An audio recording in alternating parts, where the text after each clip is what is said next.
there he goes. What, in the morning a kingfisher starts, Yeah. and then... Yeah. Swans tap the side of the boat to wake you up as well, and then the ducks are out there waiting for their morning bits of bread and stuff like that. So yeah, it's a nice way to start the day. It ain't like how I used to live, put it that way.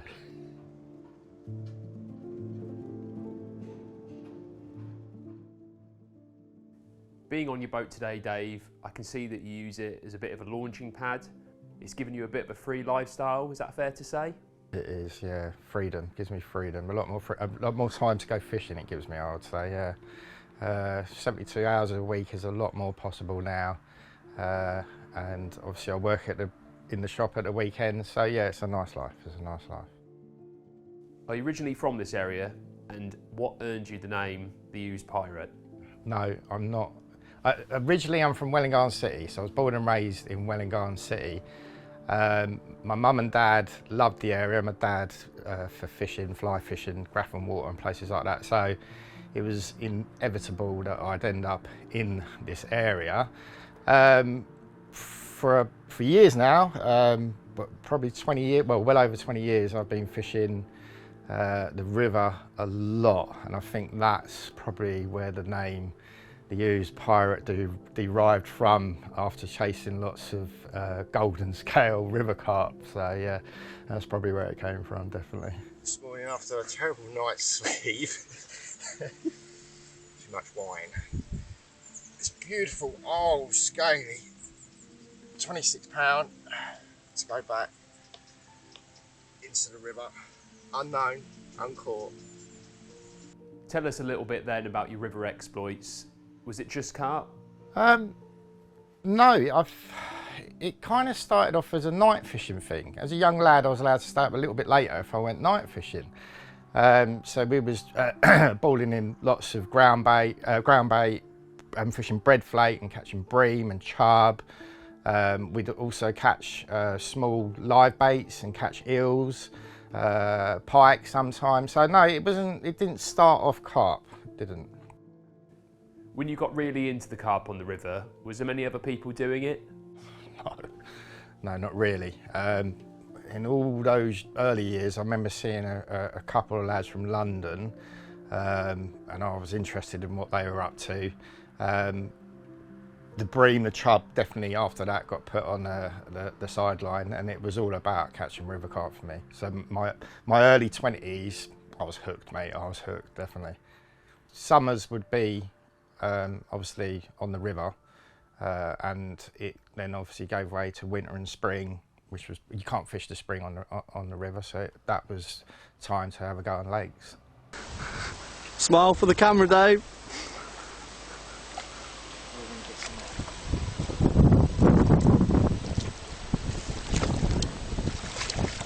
Hey. Although we're on your boat, the focus of today is a local set of lakes. What makes the Woolpack so special? It's a haven for nature, and it holds, how does Tel say it? It holds some special ones.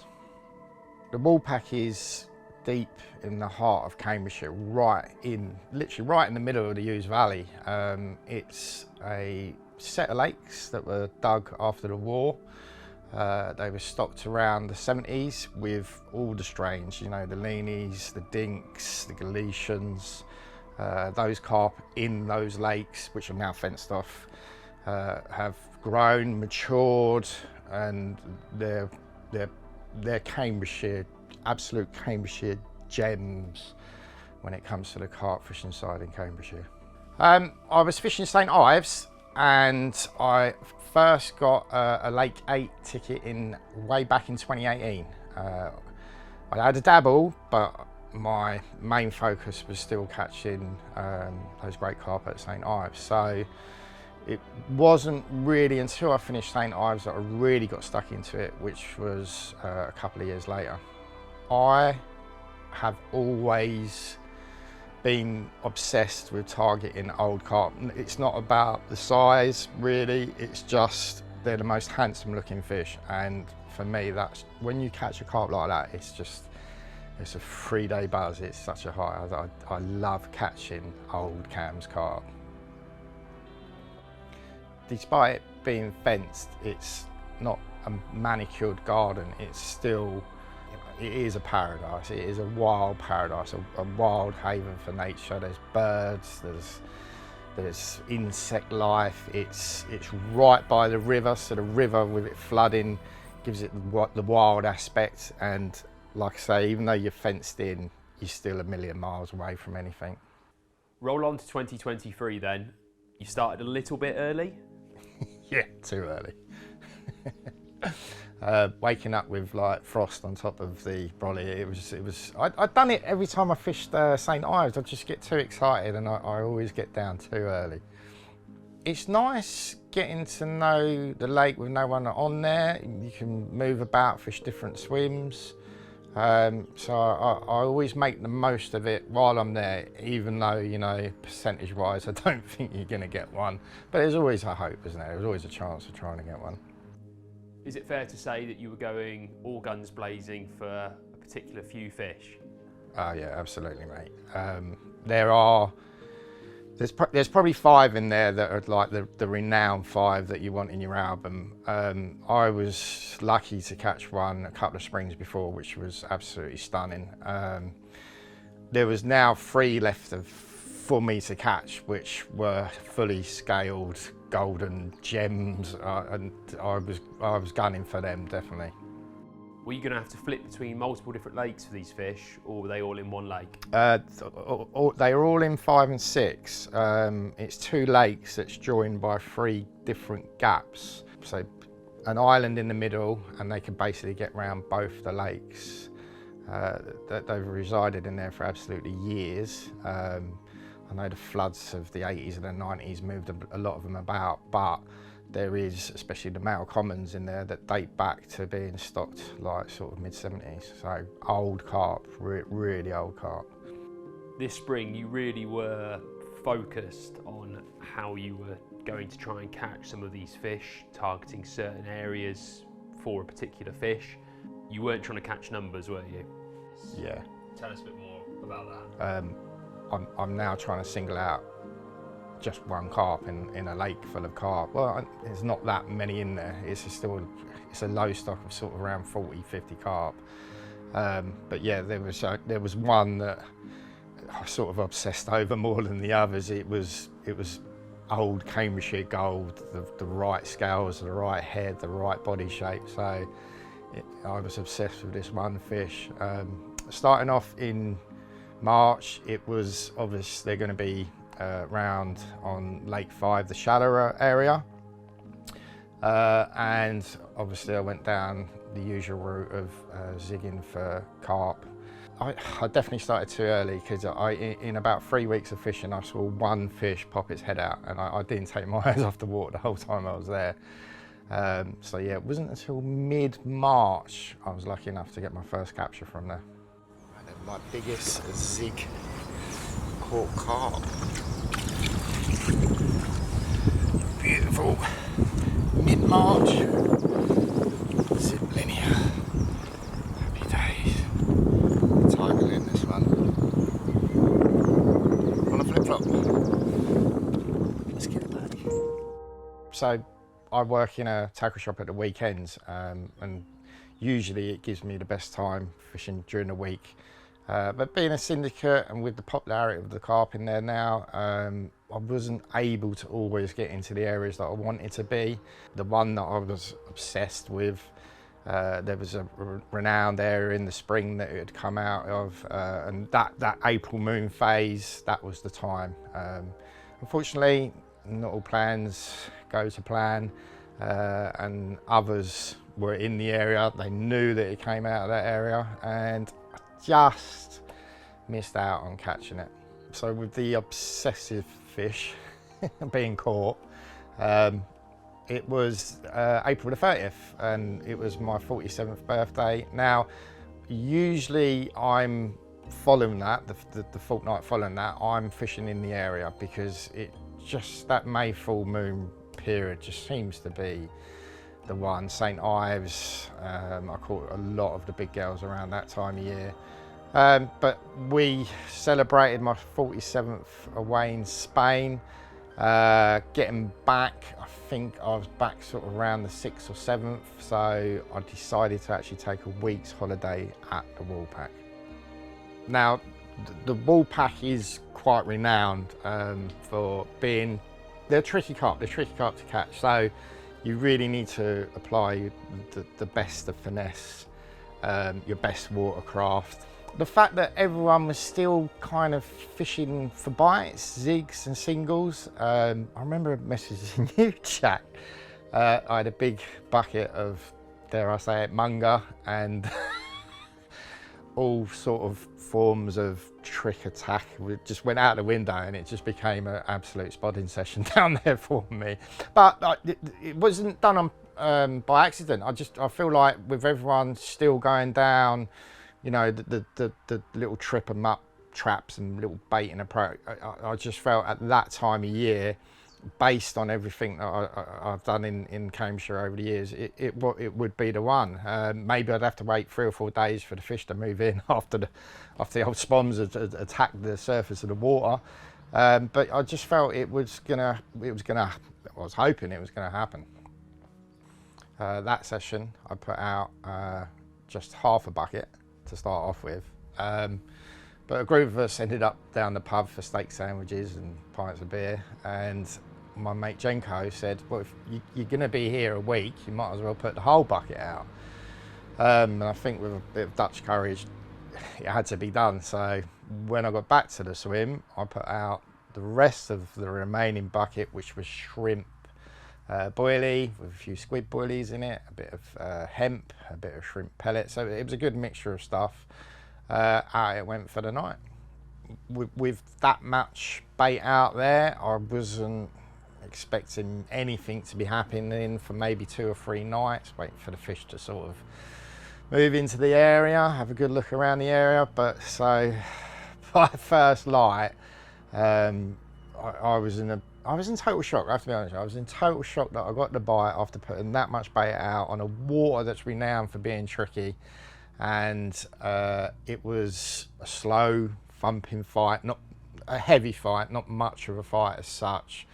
The old ones, now and again, they just seem to roll on in, and after a short battle, unbelievably, there in the net was the king of the Woolpack, the carving. I was absolutely blown away.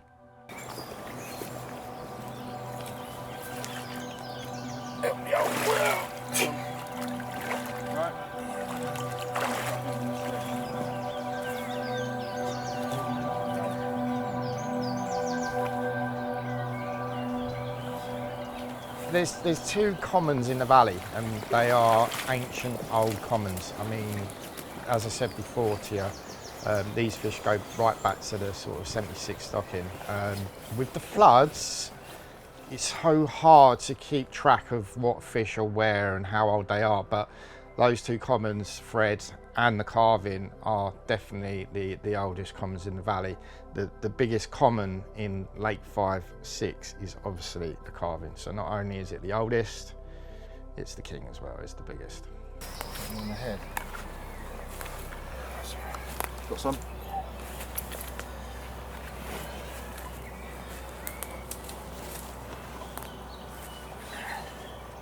The carving is just one of those commons where it's cladded in dark oak coloured scales.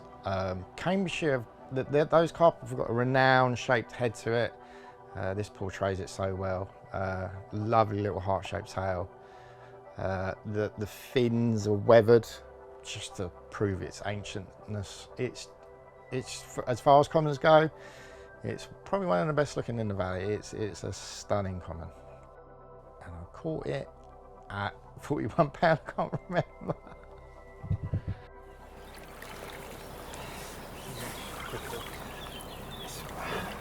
There you go. Yeah, man. There she goes, mate. What a creature. Well done, Dave. Well done, mate.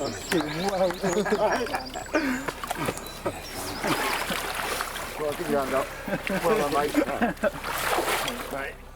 I think the baited area, which was straight out in front of me, might have had its day. So I wanted to cast more to the right, where the bottom gap is between 6 and lake 5.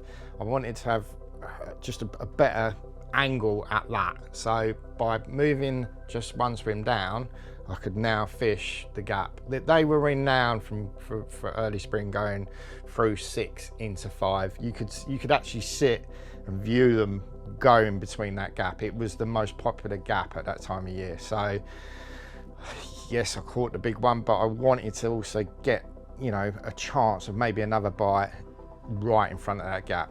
The simple solution was to move swim. I mean, during the day, I'd actually got up a tree and I'd seen them come over the baited spot and started to go through the gap. So, like I said, the angle that I was in, I definitely needed to move swim down to be able to get across and fish effectively in front of the bottom gap. Now, Woolpack being Woolpack, I didn't want to disturb it anymore. I think I was lucky to get away with putting that much bait in. Hopefully they were visiting the bait and hopefully I could intercept them through the gap. So during the day, up a tree, watching them use that gap, that was it. I needed to get moved. By about just after lunchtime, I had rods out. I didn't put any more bait out. Flipper rigs, again, which is what I caught the carving on, a bottom bait, matching the baits that I was using, minimal disturbance, and then sat back to see what the evening would bring. I think with all the times fish, it's just going through the motions down there. You set your traps every evening, you make sure everything's spot on. So it wasn't confidence, it was, I mean, I was still buzzing about catching the freaking carving. I wasn't expecting anything else. Just go through the motions every night, go through the motions every night, every week, just go through the motions, you know, set the traps, go through the motions. There's nothing else you can do when you fish a water with carp that are pressured. You can't change the game because you fish like everyone's ever, there's nothing else you can do, is there? So it's going through the motions the same time, every time, making sure, you know, the hooks set up properly, the rigs properly set up, the leads, just everything's set perfectly every time. And what happened at 9 o'clock at night then?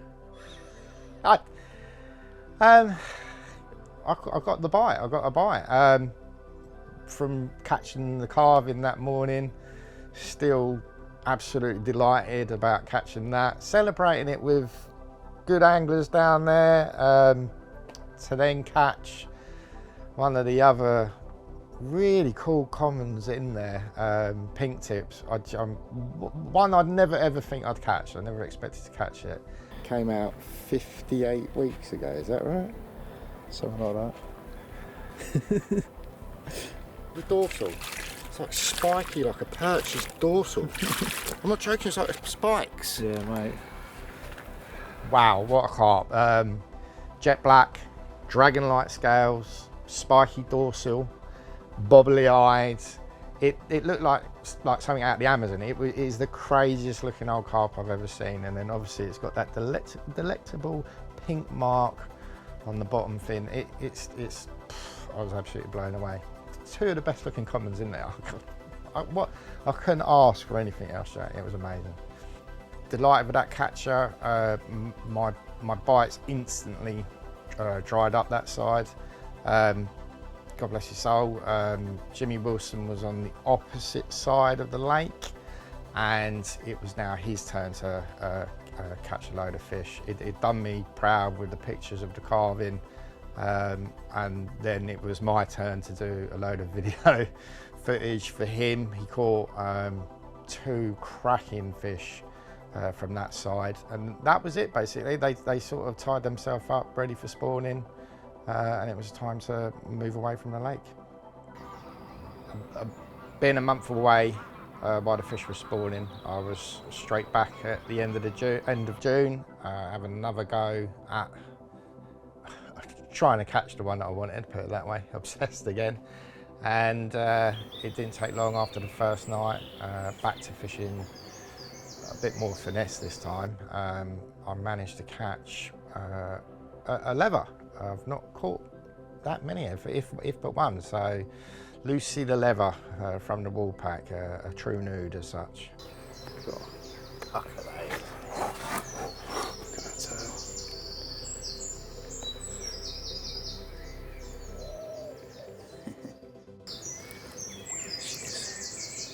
Happy days? Yeah, mate, Pucker. Thank you, my Over darling. back. Let's get you out past this weed.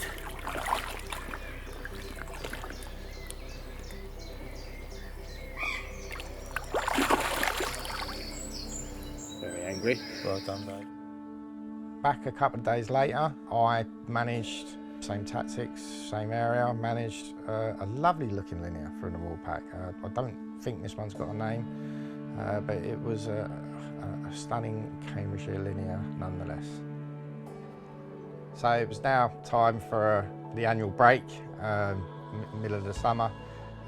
Off to the West Country with my darling Caroline, and we were down in the camper van travelling around, but I had to take a rod with me and have a little go on a campsite that we visit frequently, and yeah, I managed to get amongst them as they say. Cornish pasty. Back from holiday, the Woolpack, the lake 5 and 6 was quiet. I persevered, but I just feel like the lake had become a lot weedier that year, especially around on lake 5, and there'd been a little flood, so I think the injection of flood water had brought a load of baby rudd in, and I think a lot of the carp were preoccupied on feeding on that as a natural. Yeah, although it was going tough, I did manage to find at the top of Lake 6 a few group of fish sneaking into the corner. I had a bait up there during the day, and I did manage to catch one of the unnamed commons out of there. So yeah, I did get a result. That black silk mouth, oh. That's why you can never catch them out there, because they're just sucking up bloodworm for fun. Towards the end of August, the suspicions became true. Morning. Oh, there's one just showed. There's been tons of shows just off that bush. My next session down, by the morning, I was gifted with old Mr. Carp vertically dancing out of the lake time and time again. The rudd fry became their natural diet, hence why not a lot of fish were getting caught. I really don't know how, but by sheer luck, I did manage to catch one on a bottom bait.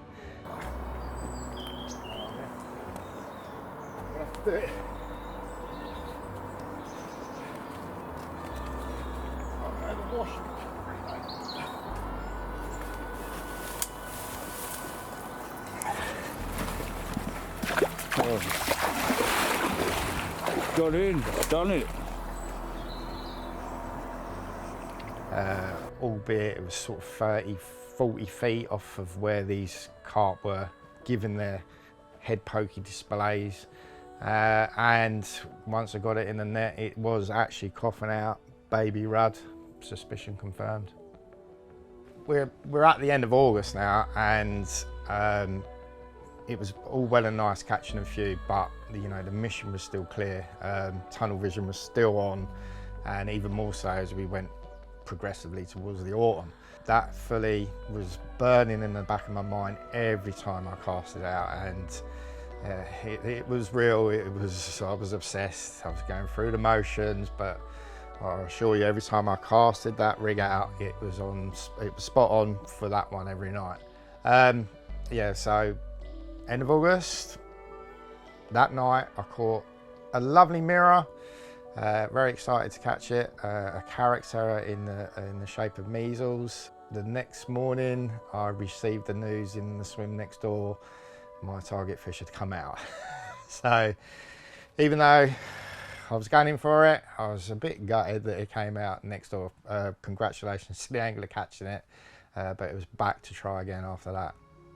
After that, end of the summer, autumn fast approaching, I did manage another cracking common in the shape of buttons. Like a miniature carving, really. Perfect, immaculate common. The colour of that. Stunning. Stunning Cam's common. Love you.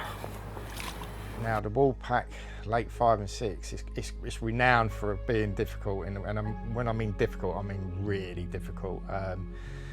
To waste your hours away, November, December, January, February, the originals really don't come out at that time of year.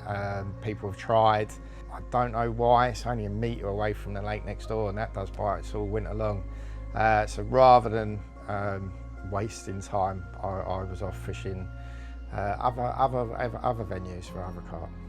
Primarily, I'm not just a carp angler, renowned for catching river carp, but I really do enjoy catching all fish. I love fishing basically, and in November I was off fishing for perch from Graffham Reservoir, and I've never had a fall. There's some big perch in there, and I managed to actually catch one. 4.2, I think, was the biggest we had. I had a group of fish that day, 3.15, 4.2, and it might have actually been a 4.4. 2023 winter.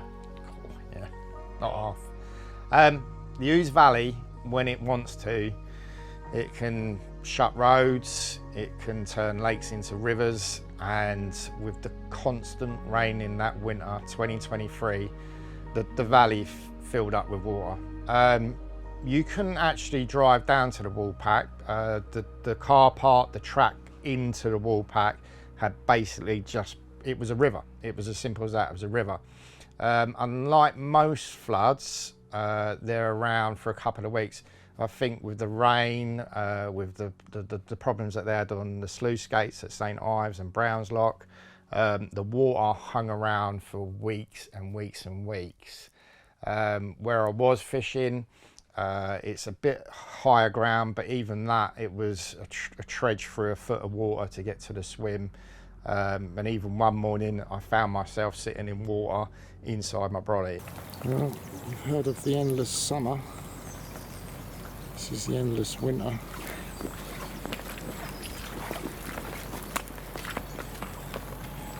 Divvying up in the lake.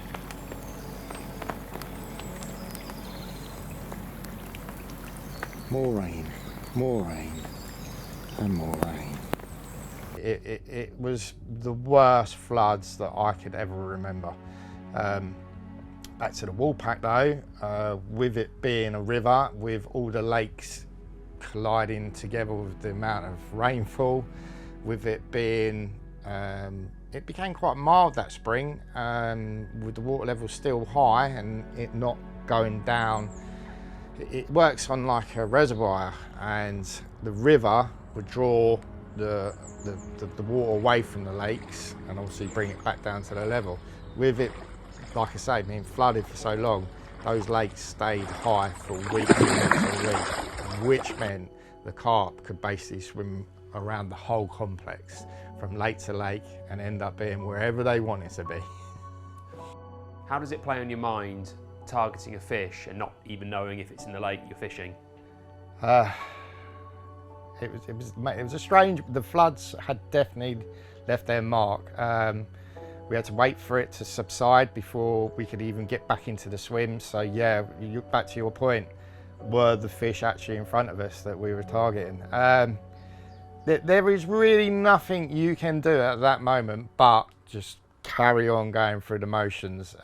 With the water being flooded and coloured, no one could walk around each lake and know exactly which carp was in which lake, but you know, you could be suspicious that it could be in the lake next door, but you know, you just got to have that tunnel vision and hope. You fished with a lot of hope in order to try and catch the ones you wanted. It wasn't until my birthday again at the beginning of May. Thankfully, a lot of fish have been caught that spring, and thankfully they were put back in the right place, the right lakes that they should be in. I've always, as we touched on it before, had a holiday down there as such, a week's fishing, and it was coming up to that May period, and I took a week off to fish on Lake 5 this time. I wanted to fish in front of the gap. Like I say, always a good area in the spring. Still obsessed with catching. It was the pitfall filly that I was obsessed with. I really wanted to catch that carp. Best laid plans, I only managed a couple of tench. Caroline visited me towards the end of the week and I only managed to catch one carp, which she filmed a nice linear. So that was it. I had to spend another 3 days away before I could get back down there. I mean, yeah, I was disappointed with the week that I'd taken off. Usually in the past it had worked. So getting back to the lake, I was a bit shocked to find that I could actually get back into the swim, which gave me the chance to fish the bottom gap of Lake 5. And yeah, from there, it turned out to be a crazy session. You know, sometimes life throws you an absolute curveball. I think because I was so transfixed on catching a bit of Cam's history gold, like the Pitfall filly, I was just not expecting to what happened next. Which one is it? You tell me which one it is. I think it's Rosie, isn't it? Rosie! Powered off like you wouldn't believe. Thing's insane, I'm soaking wet. How'd it come in? Look at my shoes. I've never ever got these shoes wet like this. It come in away. The fight was unreal. It was battle. Line was caught round reeds.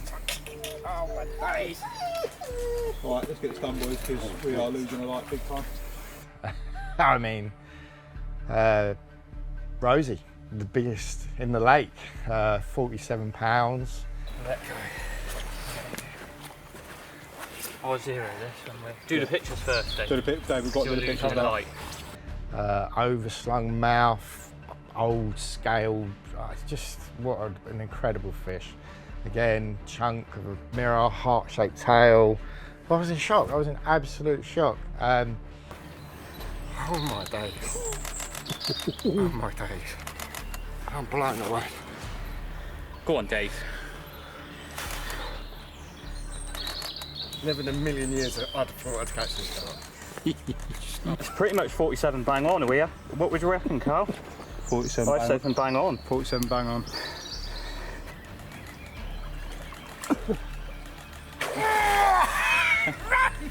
Well done, Dave. Well. Cheers, bro. But it was the fact that I'd been worrying about everything and concentrating on something else that I forgot that I should have just been, as Rod Hutchison always said, smelling the roses along the way.